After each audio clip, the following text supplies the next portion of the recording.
All right, good afternoon, and welcome everyone to my live Facebook video broadcast. This is video number three or video number two, as far as Second Peter chapter 3 is concerned, because my brother and I, in the recent days, in the recent days, have been engaging in this open Bible discussion as to whether there's what we call end time or there's no end time, and as to whether this material universe is going to destroy it or it abides forever. I have justified the continuity of uh, this universe, from the scriptural perspective, and he, you know, what he could do is to, was to justify his end time event from also from the Bible, but he quoted or he justified his position from Second Peter chapter 3 because he believed that what is there actually pertains to the destruction of this material universe. So that is that. I believe that is the main view out there. Whatever we talk about judgment and end time or the eschaton, matters of the eschaton, often go we often go to or appeal to Second Peter chapter 3 to justify that. And I once used to believe that until I take a second, excuse me, I took a second look at what I've been made to believe and what I have taught for some time as far as judgment, is concerned. So that is what I'm going to share my position, in his attempt to justify his position on end time. He said that he was even surprised that I have not even appealed to Second Peter chapter 3 because he knew that that chapter is going to expose me. But yesterday I made a video, first video, dealing with the heaven and earth component of Second Peter chapter 3 verse 10. Okay, demonstrating that the heaven and earth there was the temple in the days of uh, first century Israel. The Jerusalem temple was their heaven and earth. I wouldn't want to go there. I wouldn't want to go there again today because I spoke at length about it yesterday. So if you want to understand this, you go to the video I made yesterday and it will help you to understand the correlation between the heaven and earth and the Jerusalem temple, how the Jewish in the first century, called or view the Jerusalem temple or their temple. So it was just the heaven and earth. All right. So today there's another one striking element which demands our explanation, and that has to do with the elements. The elements, right? Yeah, the elements will burn up. The elements will burn up. So whenever we hear of the burning up of the element, said, well, we told you that the world is going to burn up. The element will melt with fervent heat. Both the earth and the works that are in it will be burned up. So we told you that the heaven and earth is going to burn up. The element is going to burn up. The element is going to melt. Anyway, so as I said, time and space wouldn't give me that chance to delve into this, much. But however, I'm going to do as much as I can, you know, to also present my position. I am not saying he is wrong, but I'm also going to present my position because this is open Bible discussion. This is not a debate. All right, so brother Menu Owusu, he often admits that this is not a debate. It's just a normal Bible discussion. Normal Bible discussion, and that is what we are doing. Anyway, so now the word element there, many believe that it is the basic building blocks of this material universe. And we know that that the universe is composed of atomic matters or the subatomic you know particles or the entities, the neutrons, the electrons, then whatever. Okay, and so these atoms will at some point in time be burned up, and once the fabrics of this universe is burned up, means that the universe is dissolved. So that is where we believe that, you know, that will be the time of the dissolution of this material creation. So, brother Owusu appealed to this text to justify his position. All right, but then all is good. All is good. Your position is well respected. See, I don't try to impose my position on others, because, but I think that we can all reason together. Okay, we can all reason together. The fact that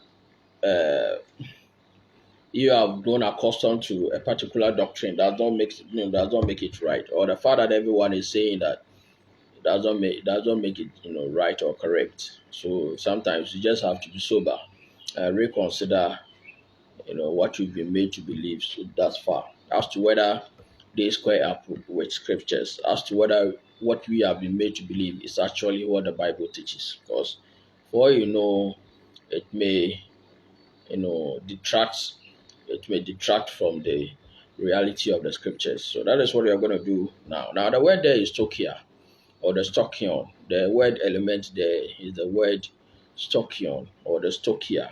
And this is what I said. Others believe that, a lot of people believe that the element in Second Peter chapter 3, the stokion or the stokia, is the atomic structure of this material universe. And so this is the atom that is going to be destroyed, the elements. The element of the periodic table, the boron, the cobalt, and so on and so forth. This is what Peter had in mind. And I don't know who was Peter's chemistry teacher. Remember, this periodic table and stuff like this, came in somewhere 1800s, okay, by that Russia scientist Dmitry Mendeleev.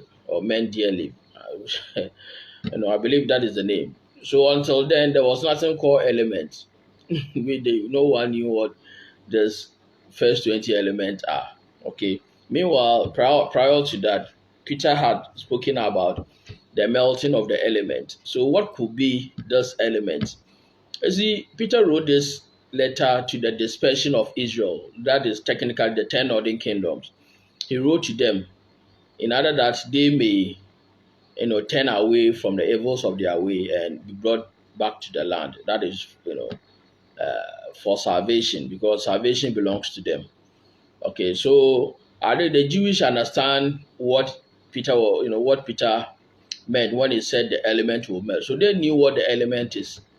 So the question is, did the Jewish in the first century consider the element as the element of the periodic table as we as we know it of today? Did they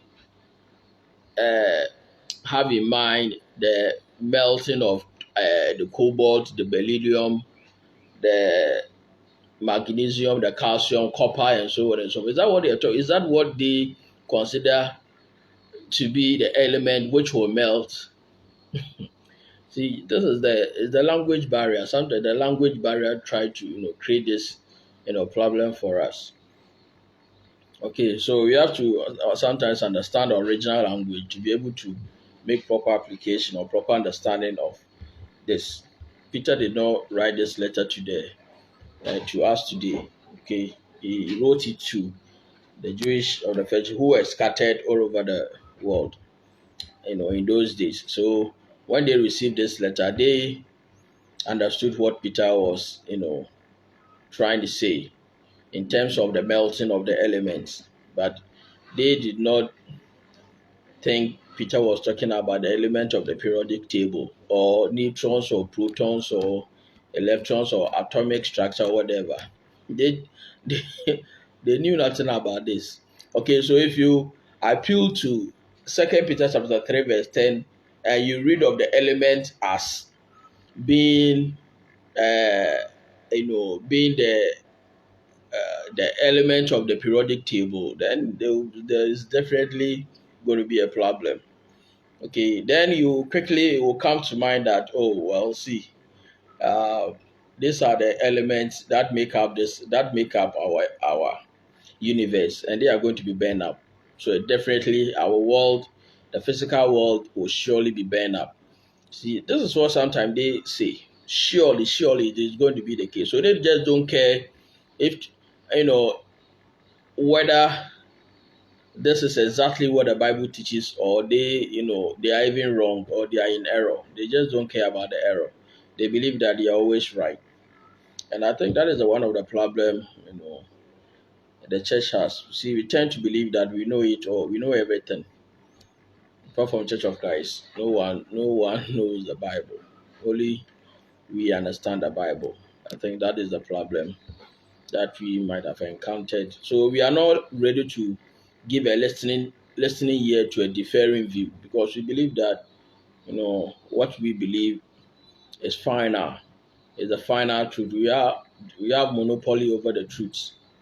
So whatever someone says, the person is in error. Okay, and this is what is happening. Okay, all right. So now, if you look at uh, the in the pre-Christian times, and some, at least some to some extent, our this Christian dispensation, it has reference to four basic elements of the world as perceived, at the time. They thought it was the earth, the wind, fire, and water. I'm talking about the elements, and the word also had to do with other rudimentary. But see, this is what I want to talk about. In the pre-Christian age, people believed that the element there was the earth, the fire, wind, and water. So this component constituted this universe. So once the equation is made, and there's this word of melting, it means that the physical world is going to melt, is going to burn up. The word, but what you have to understand is that the word also had to do with other rudimentary, or the first beginning, or first rudimentary concepts, okay, or the beginning, or fundamental doctrines or concepts as well, having nothing to do with the physical creation.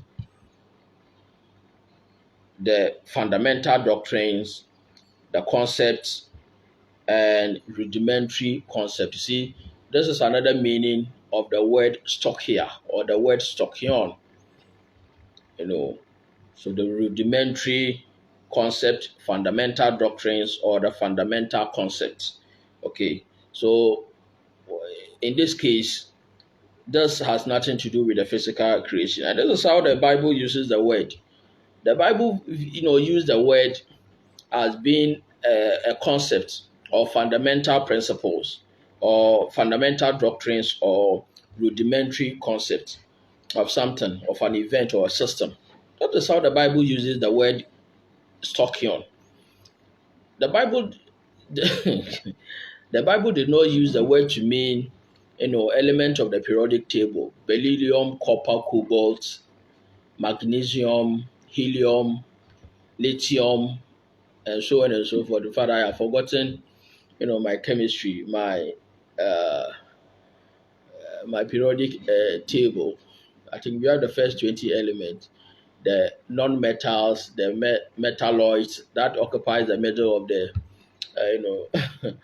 we have the metals, non-metals. So in between them is the metalloids, ferrometals, and so on and so forth. Okay, so the Bible has nothing to do with this element in terms of the stoichion, but it has a different meaning to it. The Bible uses it as the fundamental doctrines or concepts, or the rudimentary concepts. That is how the Bible uses it. So if you look at second, I think it appears about 7 times in the New Testament or so. Yeah, I think about 7 times. So if you look at Galatians, chapter number 3, excuse me, Galatians chapter number 4, um, what do we have here? Galatians chapter number 4, verse 3 and verse 9. So let's see Galatians chapter number 4, verse 3. Let's see what Paul said. Now, this is what Paul said. It says that, the concept has to do with the coming of the Lord to redeem Israel from the power of the Torah, or the power of the law. Okay, that system, to redeem them from the Mosaical system, to redeem Israel for. See, that is why we have the Lord Christ being the end of the law. When it means that the second coming of Christ will be the time of the end of the law of Moses and not at the cross. Because when Jesus died on the cross, the Jerusalem temple was still standing and the law of Moses was still binding upon the Christians. Act chapter 21, verse 20 to 26, and even Act chapter 15 is going to tell you that even the people, the Jewish Christians, were still even to some extent under the law. Okay, they were under the law until all will be fulfilled. And in Matthew chapter 5, verse 19 says that whoever teaches the least of the law in the kingdom will be considered least in heaven. Okay, so in Matthew chapter number 5 and the verse is 19, I'll come to Galatians chapter 4, but let's see, because sometimes we talked about the law being nailed to the cross. So after the cross, the law was not binding anymore. But if you look at the Matthew chapter 5 verse 17 says, "I do not think that I came to destroy the law or the prophet. I did not come to destroy, but to fulfill." All right, so the task of Jesus Christ was to come. All right, good afternoon, good afternoon. All right, it's good afternoon here. I believe you are doing well, and I appreciate your watching. Whenever you make a video, try and tag me in your videos, because sometimes I often skip them. So whenever you are done making your videos, try and tag me in so that I will have the opportunity to watch them. Anyway, I appreciate your presence, Madam Akosia. Okay, now I will try by no means pass till all from the law till all is fulfilled. Verse 19, and whoever therefore breaks one of the least of these commandments and teaches men so shall be called least in the kingdom of heaven. But whoever does and teaches them, he shall be called great in the kingdom of heaven. So the commandment was even taught in the early Christian churches or congregations. Okay, so God, they just don't want to be called that. All right, so now back to Galatians chapter number 4. So the purpose of Jesus Christ was to redeem Israel from the bondage of the law. Okay, so in Galatians chapter number 4 and the verses 3 to 4, it says that this my phone is also bothering me. It says that are you excuse me Father, I just have to replace this phone. Okay, Galatians chapter 4, verse 3. It says that even we, so the we has to do with, Paul and his the Jewish, we, in our situation or in the context of the law, he is not talking about the Gentiles, because they were never under the law, it was the Jews. So it says that even so we, when we were children, were in the bondage under the stoicheion of the world, or under the element of the world. Yesterday, I explained what that world means, what the world in which the apostles were living. They were not living in Christian age, but they were living in the age of Moses. Okay, so he said that Paul says that even so we, when we were children, were in bondage under the element of the world. So again, the stoicheia is used. Stoicheion is used. So they were under the bondage of under the element of the world. So they were they were in bondage under the stoicheion of the world. So were they under the element of the periodic table? Were the Jews under boron, cobalt, silver, argon, neutron, the atomic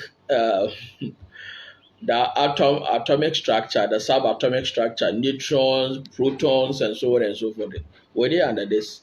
No, they were under element of the world. So what was the element of the world of the Jewish? What was considered what was considered to be their element? So as I said, the context is, manifestly, uh, you know, it's manifestly his discussion of the relationship of the Jewish under the old law. If you read from verse 1 to 7, it's going to tell you the correlation between, or the relationship between Jewish and the old law.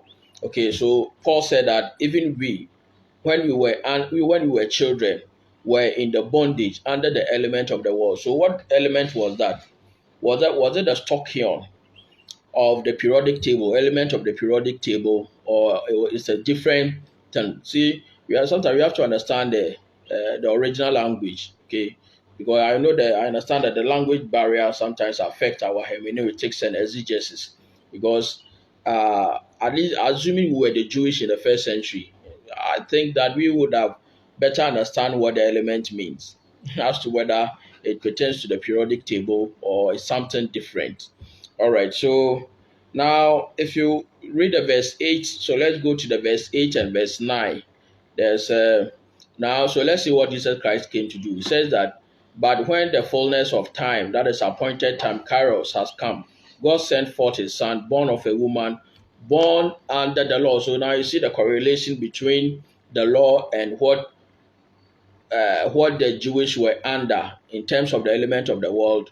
All right, so you see a correlation between the element and the law. So because the Jewish were the under the element of the world. Excuse me, they were in bondage under the element of the world. Now, verse 4 said that, but when the fullness of time, the time there is the word kairos, so the appointed time, when the appointed time has come, okay, God sent forth his son, born of a woman, born under the law. So it means that the Jewish were in bondage under the element of the world. Jesus Christ was also in bondage under the law. So you see that correlation between the law and the elements. So what? so if you go to Second Peter chapter 3 and you read of the melting of the elements to the Jewish, then you are telling me that the element there is the periodic table. I think there's a problem. There's going to be a problem. You see, the Jewish did not consider the the elements as being of the periodic table, but something that has to do with the law. Okay, so now to redeem those who were under the law. Now, what is he saying? What is verse 3 saying? Whilst we were children, were in bondage under the element of the world. Now, for this purpose, Christ was sent to come and redeem those who were under the law. So there's a direct correlation between the law and the elements, the stock here, the stockion of the world. Okay, so to the Jewish, they understood what this element means. So, but we get to Second Peter chapter 3, and the element there become the element of the periodic table. See, I have someone telling me this, that for here, he admitted that the element, the stockion in Galatians chapter 4 is has to do with the Torah, has to do with the law. But in Second Peter chapter 3, that is different. That element there is the element of this material universe. That it has nothing to do with the the bondage, the bondage under which the Israel were enduring. You see, that is a problem. Okay, we see one thing here. That one is this. We go to another text. Oh, this is different. You understand? Because they know that whatever it is, uh, once they admit it, then they will have to reconsider their eschatology, their doctrine of eschatology. All right, so it has to do with the context. So the context still pertains to Israel's relationship with the old law, okay, for which Christ was given in order to redeem. So in order to redeem them from the power of the Torah, okay. All right, so in verse 8, in verse 8 and 9, Paul continues that discussion, reminding his readers how they were once held in bondage to the element of the world. When they observe days, weeks, months, and years, this refers to the observance of the old law. So now, if you get to now, let's look at the verse 8 and 10. It said that, but then, indeed, when you did not know God, you served those which by nature are not gods. Verse 9, but now, so now was the time Paul wrote this book. But now, after you have known God, or rather are known by God, who is it that you turn again to the weak and beggarly, beggarly elements to which you desire again to be in bondage? So now again, we see this the appearance of bondage elements here, and it's in association with bondage. Israel were in bondage under what? Under the law. The law, they were, under the law. So they were in grip of the law. Okay, they were bondage to the law. Okay, and Christ came to redeem them from the law. Okay, but this element is always in association with what? With bondage. This element always pertains to the law. You understand? So Christ came to redeem Israel from the law, and we know what the law did to Israel. Okay, it did not give them time to repent. Upon three or two or three witnesses, you have to be put to death. Okay, so Christ came that he may redeem them from the power of the Torah or the law, because Satan took advantage of that situation, okay, in order to produce death in them. All right, so Christ came that he may destroy the work of Satan. That is why Satan was ruling and reigning, okay, under Moses, the law of Moses, because he took advantage of the law, because infractions of the law, okay, brings death. Paul said that once I was alive without a commandment, but when the commandment came, sin revived and I died. Because whenever you break the law, you sin. And whenever you sin, what happens? You die. Okay, this has to do with spiritual death, not physical death. Alienation from God, God presence. That is what we are talking about. Okay, so Paul, so the Jews were held in bondage to the law. Okay, the Jewish were held in bondage to the law. That is the element of the world. Okay, the element of the world in which they live in. They are okumeni. Okay, the Jews were, and they see the fundamental laws and regulation of the Torah that constituted the stokia of the world. So the stokia or the stokion, has to do with the fundamental laws and regulations of the Torah that constituted the stokia or the element of the world of the Jewish. So to the Jewish, they consider the element as the Torah. Okay, as the Torah, because the Torah regulated the world of the first century. I have told you that the Jerusalem temple was considered the microcosm of the world of the Jewish. They have the heaven and earth being the holy place and most holy place, then the outer court being the sea. So they consider the Jerusalem temple as the world. And that temple was being regulated by the Torah. So their element was the Torah. So when you get to 2 Peter chapter 3, and Peter said that the heaven and earth will be destroyed, will be melted, including the element, the stokia. And you are telling me that this has to do with the physical world, this material universe, the world in which we live in, and that is going to be destroyed. No, the Jewish had different understanding. They did not consider the element to be periodic table, the element of the periodic table. You understand? So this is how we have today understood. The Jewish in the first century understood what the element is, the stokia. Okay, that is what the fundamental laws and regulations of the Torah. Okay, so these regulations and then the laws that make up the Torah. Okay, which constituted the stokia of the world of the Jewish. So it's all about the law. Okay, it's all about the law. And then Paul also made another reference to the system of the Torah, in which the readers have been observing, and they have been observing, and yet it is called the element of the world. Now, so let's go to another text. So now here we see direct correlation between the Torah and the elements. Okay, the Torah and the stokion. So it was that regulations of the laws, the fundamental laws and regulations of the Torah, which constituted the stokia of the world. And the Jewish, as we know, they were in bondage, or they were held bondage of the element of the world. So let's go to Colossians. You go to Colossians. Oh, this phone is always. bothering me. Wow,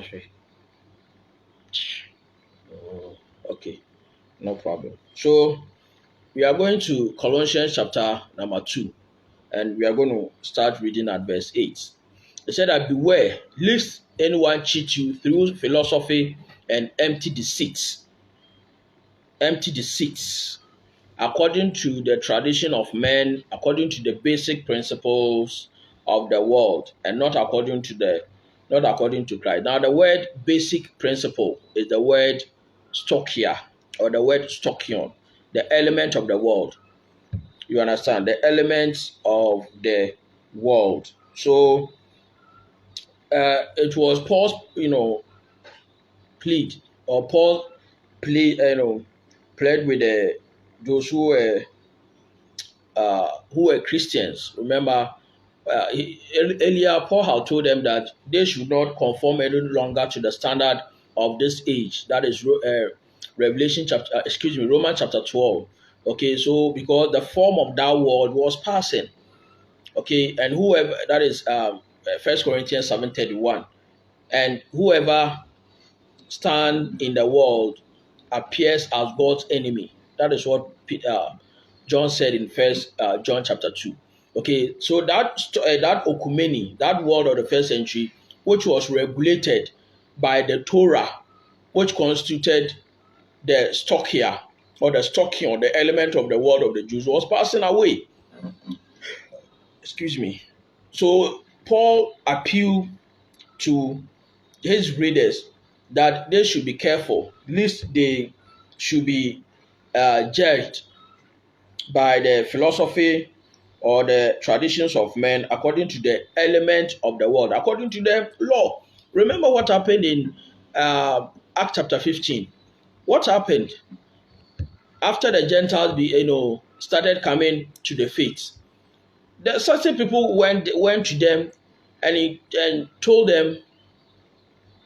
Certain people went to them, informed them that they have to obey the law.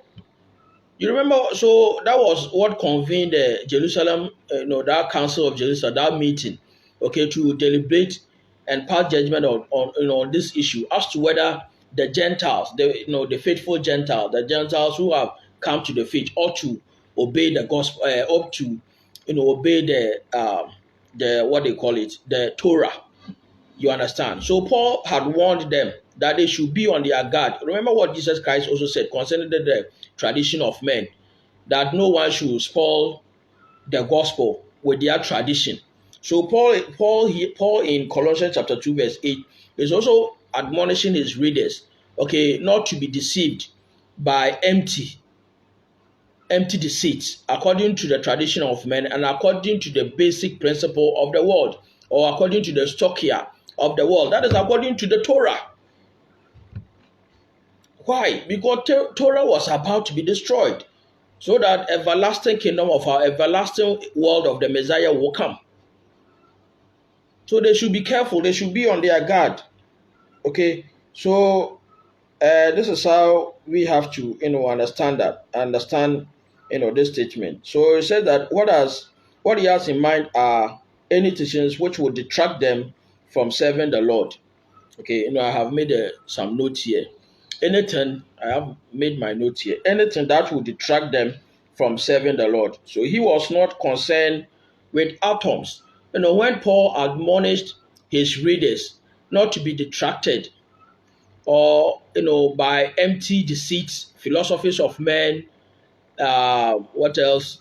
Tradition of men and the element of the world. He was not concerned about atoms or protons or neutrons or cobalt or copper or magnesium or beryllium or lithium. Well, what was this? Paul didn't know anything about this chemistry. He did not know anything about this. But it has to do with the doctrine, a fundamental concept, a rudiment, a rudimentary concept, a regulation, a legal system. This is what Paul has in mind. And he was admonishing his people not to abide by those who is trying to impose this thing on them, including even the faithful Jewish, because they know that that thing was already, on its way to demise. In Hebrews chapter 8, verse 13, it was growing old, so it means that it was in the process of vanishing, and what is growing old shall soon vanish away. So why should you be bother? Why should you be bothered about uh, this, about thing that is about to vanish away? Okay, because they have been born of the word, and they have to continue in the word, not the Torah. Okay, so he was not, as I said, Paul was not concerned with atoms, protons, and neutrons. But in the context of the book, the danger has to do with what Judaistic activities. If you read verse 14 up to 17, you are going to realize that Paul has to do with, his concern was not about protons or neutrons or atoms, but Judaistic activities. That is what he was trying to admonish them, to be on their guard against it, but not about the protons and the beryllium and copper and so on and so forth. All right, so this is how the Bible uses the word uh, stoichia or element. Okay, so when we get to Second Peter chapter 3, and I'm going to do some comparison. I'm going to contrast, Colossians chapter 2, and Second Peter chapter 3, and you are going to see the correlation between the two. Okay, so this is how we have to, let the Bible speak. The Bible must speak for itself. Let the Bible interpret itself. Do not impose any presupposition and assumptions upon the Bible. Okay, so that is that. Now, so let's note this, that so it should be noted. Okay, it should be noted that Paul not only affirmed that the stoichia of the world was the enslaving power, he also affirmed that those elements were ready to pass away. So let's look at this. Okay, so that element was the enslaving power, and the Jewish were under the bondage of the element of the world. They were under the bondage of the fundamental laws and regulations of the Torah that constitute the stoichia of their world. So stoichia, the element, is all about the Torah, the regulations. See, once you are being bound by something, means you are slave to that. And Christ came that they may have freedom. Okay, in other words, he is going to release them from the power of the Torah, okay, and bring them into the freedom and everlasting, covenant of the kingdom or something like that. So now we are going to look at a comparison in you know Colossians chapter 2. Let's look at the verse 20, because I'm going to draw a comparison.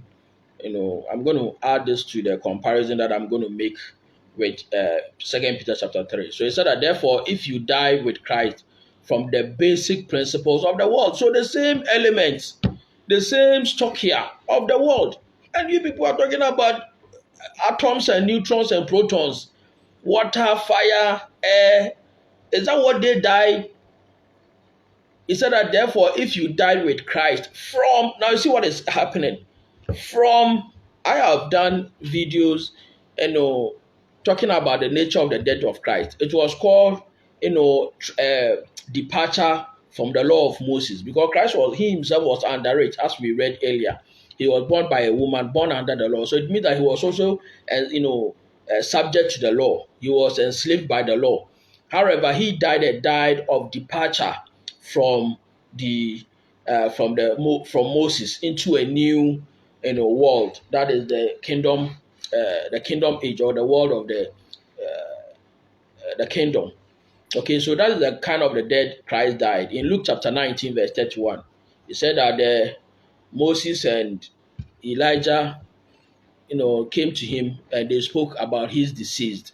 Now, the Greek word for the deceased is the word exodus. Okay, so while Christ was alive, he was subject to the law.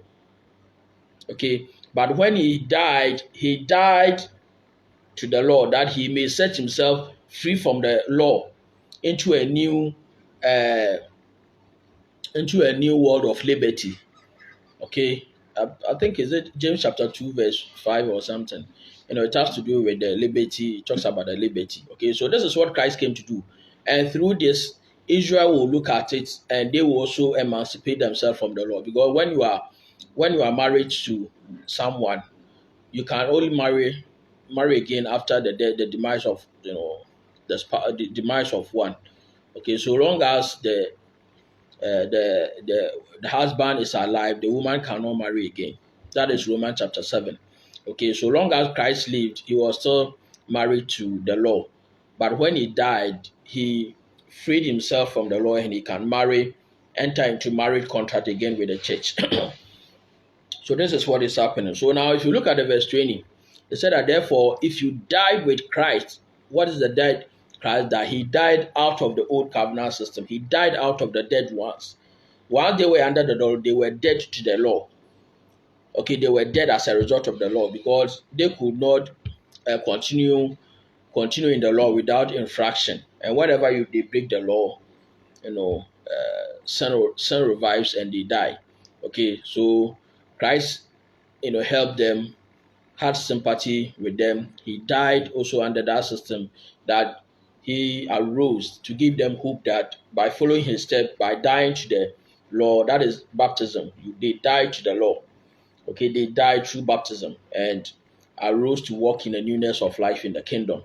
Okay, so it says that therefore, if you die with Christ from the basic principle, so this is the element of the world. Why, as though living in the world, do you subject yourself to regulations? So you see the correlation between the element of the elements and the regulations. These are the legal system. So the Jewish view the element as not being the element of the periodic table, but as their legal system, as their regulations, okay, as their fundamental laws and regulations of the Torah that constituted the stoichia, or the element of their world. But that's nothing to do with the periodic table. Do not appeal to 2 Peter chapter 3, read the element and think about a periodic table. Think about atoms, the neutrons, the protons, because these people did not die. These people did not die with Christ from protons, from atoms, from lithium, beryllium, cobalt, argon, aluminium. What else? A lot of them. They do not die they do not die from this. This periodic table, element of the periodic table was not that which was regulating the world of the first century, the world of the Jewish. It was not the period, it was the copper, it was not the boron, it was not the atoms. Okay, but it was their legal system that was regulating the law. Because the law says that do not do this, don't do this, don't do this. So it means that the world, the first century world, the world of the Jewish, was being regulated by the Torah. Because today, just as today, it is the world of the gospel that is regulating this world. Hebrews chapter 1, verse 1 to 3 is going to tell you that this system, this world is being sustained by the word of God. Okay, so it is the word of God that is telling you to do this. Okay, so our element is the gospel. Just as the Jewish also have the Torah as their element. So when you talk about the melting of the element, it has to do with the destruction of the Torah. And there is the direct correlation between the Torah, the priesthood, and the temple. So the destruction of the Torah, the destruction of the element,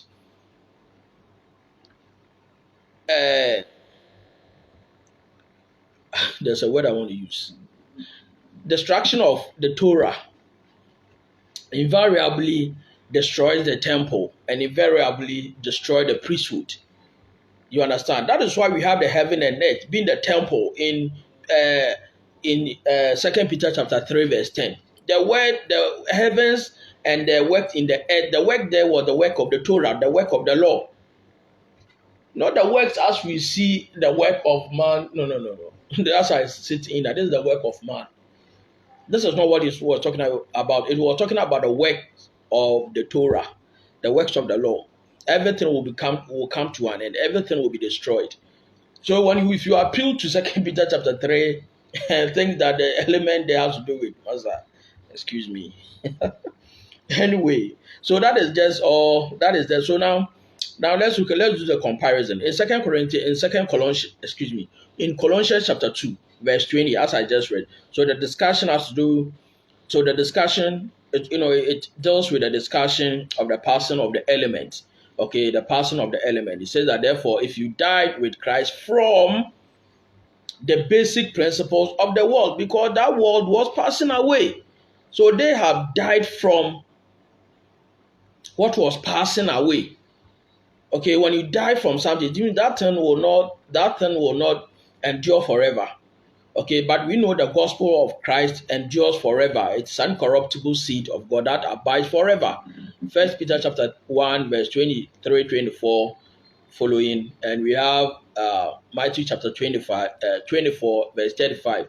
Heaven and earth, that is the Jerusalem temple. The heaven and earth that Peter was talking about will pass away. So that world was already passing away. But the word of Christ remains and abides forever. You understand? So they had died from what was passing away. Okay, so the stock here or the element was passing away. Now, Second Peter chapter 3, if you look at the verse 10 I just read, it says that there's also discuss of the passing of the element. It says that the element will hold, the element will melt with fervent heat. It is passing away. Again, you see that the element were to pass away in verse 20, as I just said, the element was to pass away. In verse 10, element, to pass away. Again, we are doing comparison between Colossians 2 and 2 Peter 3.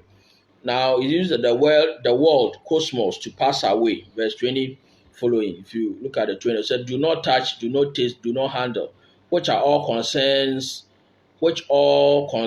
things which perished with the use, according to the commandment and the doctrines of men. So that has to do with the destruction of the world of the Jews. Do not touch, thou shalt not do this, thou shalt not that, thou shalt thou. Okay, thou shalt not touch that, thou shalt not taste, do not eat this. All these things were the commandment of men. All these things have to do with the legal system of what? Of Moses, the world in which they live now, being regulated by the Torah. These were the principles. Okay, that was also passing away. If you read Second Peter, Second Peter chapter 3, see, this phone doesn't help me at all. So if you read Second Peter chapter 3, verse 4 following, it's also going to tell you the same thing. That verse 4 is going to tell you this, that let's see what we have here. It says that, and saying, where is the promise of his, promise of his coming? That is the scoffers. The scoffers were also in the first century. For this, now it said that for since the fathers fell asleep, all things continue as they from the beginning of creation. That is not Genesis, but this has to do with Exodus chapter 19, verse 5 and 6. For this they willfully forget that by the word of God the heavens were of old, and the earth standing out of water and water, by verse 6, by which the world that existed perished, being flooded with what? With water. So that is the world in which we talk about, the world of the Noah. And you remember that it was the works that were in that God perished, but not the universe, not the geographical material cosmos. That was that God destroyed. Okay, but it was what was in it. Now, verse 7, being flooded with water. Verse 7 said about the heavens and earth, which are now. So heaven and earth. Now, ask the Jewish, just ask the rabbi that what constitutes the heaven and earth. What constitutes the heaven and earth? How did they understand it? How did they understand the heaven and earth? They are going to tell you that it has to do with the temple, the Jerusalem temple, the city of Jerusalem and the temple, everything. That is how they knew it. So you see that Peter is saying that the heaven and earth, which he said the heaven and earth which are now in their days. So just ask, what is this heaven and earth? They're going to tell you. They're going to point the Jerusalem temple to you. Heaven and earth which are now preserved by the same word are reserved for fire. So that is the pogrom, the fire upon Israel, Jerusalem in AD 70, until the day of judgment and the perdition of ungodly men. Okay, yes, that is that. So the same word. So if the water flooding did not destroy the material universe, and this the heaven and earth, which is now in their days, is also preserved by the same word, then consistency demands that whatever fire it is will not destroy this material creation. Okay, so that cannot be our world in which we live in now. All right, so now another comparison again. He said that call to righteousness in light of the person of the call to the righteousness in light of the person of the element. So the element was passing away. That is Colossians chapter 2, read verse 20 to 22 is going to tell you that. And in uh, Second Peter chapter 3, verse 13 also talks about call to righteousness in the light of the passing away of the element. Then the last one, the element were the basic doctrines of the old covenant Israel. That is the element. That is all what the element is all about. The stokia is the element. It was the basic, doctrines of the old covenant Israel. So Peter said his doctrine of the element was what Paul also taught. Now, if you go down to verse 15 and verse 16, it's going to tell you that they're all talking about the same thing. They're all talking about the same thing. I think I have exhausted enough time. There's some stuff that I want to look at because it's just many. Sometimes I just can't do all.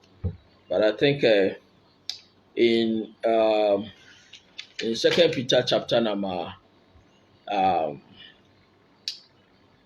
excuse me, maybe Hebrews also talked about it. In Hebrews chapter 12. So let's see what we have there in Hebrews chapter number 12. Hebrews chapter number 5 and the verse is 12. So let's see what this talk here or what this element is all about. Okay, so Hebrews chapter 5 verse 12. Also talk. This thing keeps bothering me. Okay, it said, "For though by this time you ought to be teachers, you need someone to teach you again the first principles of the oracles of God, and you have come to need milk and not solid food." So we have once again the first principle is the stokia. Okay, that is how that is the element, that is how Israel have known God. Okay, they have known God through the fundamental basic doctrine, okay, of the of the Torah. So that is how they have known that. So these principles of Christ are the fundamental doctrines of the old covenants that had led them to Christ. So once again, stokia is use of the teaching of the system and the consideration, and not atoms or protons or elements and cobalt and magnesium and so on and so forth. So, when you talk about the stoichion or the element that will melt, that has nothing to do with cobalt or atoms or I don't know how they call it, but we are not talking about chemistry. We are talking about how the Bible uses the word element.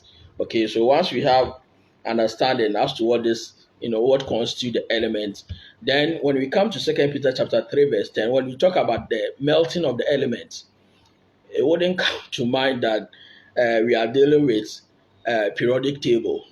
Okay, we are dealing with a periodic table, but we are talking about the fundamentals, doctrine of the law and regulations of the Torah that constituted, the stokia of the world of the Jewish. That is how they understood it. And the heaven and earth there in the previous video, as I have explained, constitutes the temple.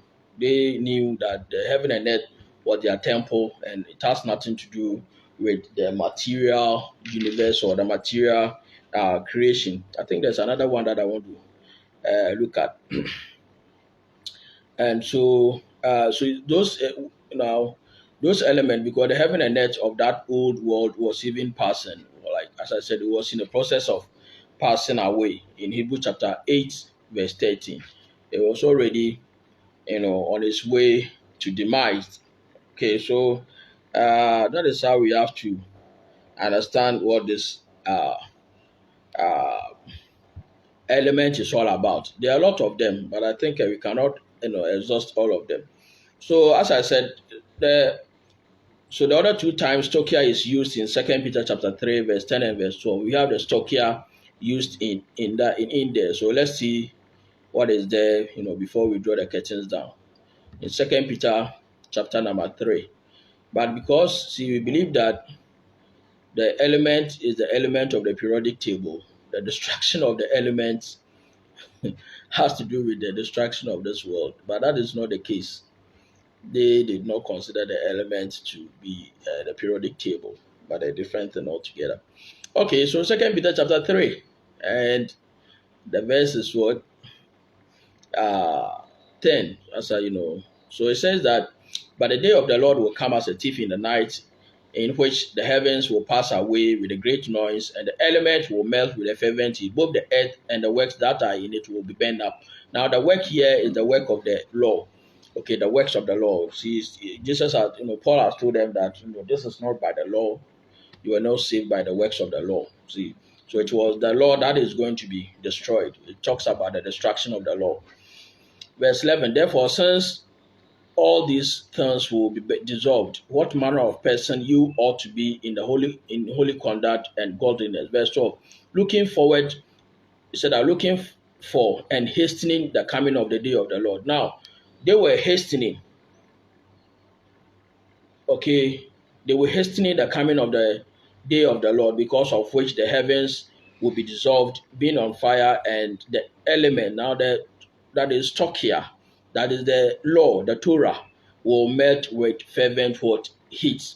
Okay, so now why were they hastening? Because the Lord is going to come at the end. God will come, or in the end.